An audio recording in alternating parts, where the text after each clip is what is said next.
I'm Yana Trafals, and I work with the Athens Institute for Education Research, which is a World Association for Academics Researchers.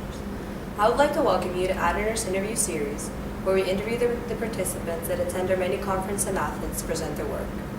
Today I'm going to be interviewing Dr. Walter Ward, which is an associate professor at the University of Alabama in Birmingham, USA.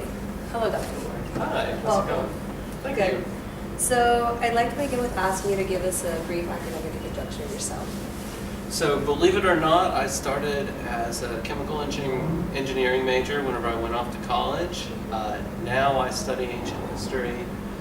So it's been a surprising change, I think, for some people whenever they hear that. But I realized whenever I was first taking classes that I didn't like chemical engineering. There was a professor at the college I was at, which was NC State, who did archaeology, and I took a trip with him to the Middle East. And so after that, I decided to do my PhD. I studied at UCLA, mostly in Roman and Greek history, and I now teach at the University of Alabama at Birmingham. Okay, so what is your current major area of research? So the thing that I'm most interested in is especially the Romans in the Middle East, but I'm writing a book now which compares 9 cities in the Middle East from the time of Alexander the Great to the change from the Umayyad to the Abbasids, which happens in 750 CE. So this book covers about a 1,000-year period, but the focus is on the Middle East and the Greeks and the Romans and early Christians and early Islam in the Middle East. So what made you so interested in the Middle East? So it was this trip Okay. that I took. So in 1998, I was an undergraduate student. I think I was in my second year at NC State. I was disillusioned with chemical engineering. I was interested in history, but it wasn't until I took this trip to Jordan to do an archaeological project that I really fell in love with the Middle East, became interested in it, and really thought that it was a place that I could do research and make a contribution. Interesting. So tell us a few words about your presentation at the conference.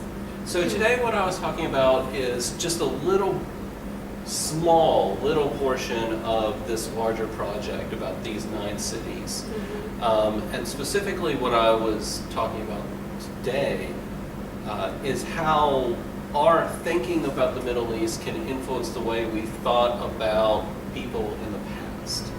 So I was using some theories by Edward Said, who wrote a book called Orientalism, which is about how 18th and 19th century French Orientalists is what they call themselves, but they're people who studied the Middle East, and how the way that they wrote about the Middle East justified French expansion in the Middle East. And so I was also interested in this idea of what is an Eastern characteristic and what is a Western characteristic.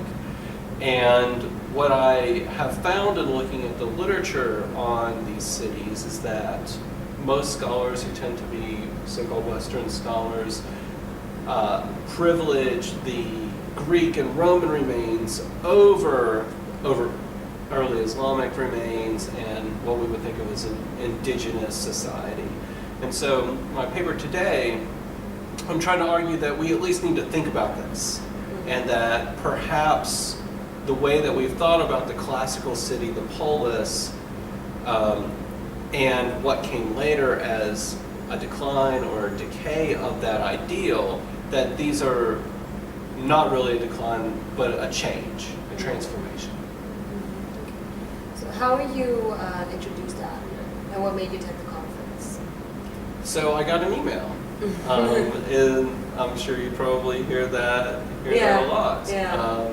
So a couple of years ago, I received an email from the Mediterranean Studies Conference. I wasn't able to come then, but the idea of going to Athens and presenting at such a diverse conference interested me, and it just happened that this year my chair said, "We have lots of money, can you spend it?" And nice. the email came 2 days later for the 6-week deadline, and I thought I would apply. This is my first time in Athens, which I'm very excited about. I teach about ancient Greek history every single year. In fact, right now I have a Greek history class that one of my colleagues is covering for me while I'm here. And so I've been to Rome several times, I've been to the Middle East several times, but I've never been here to Athens. So Okay, hope you enjoy. I'm quite excited to be here. So, what is the status of the higher educational system in the States? And in your opinion, what are the advantages and disadvantages? So, to answer that, I think we have to think about how students get to us.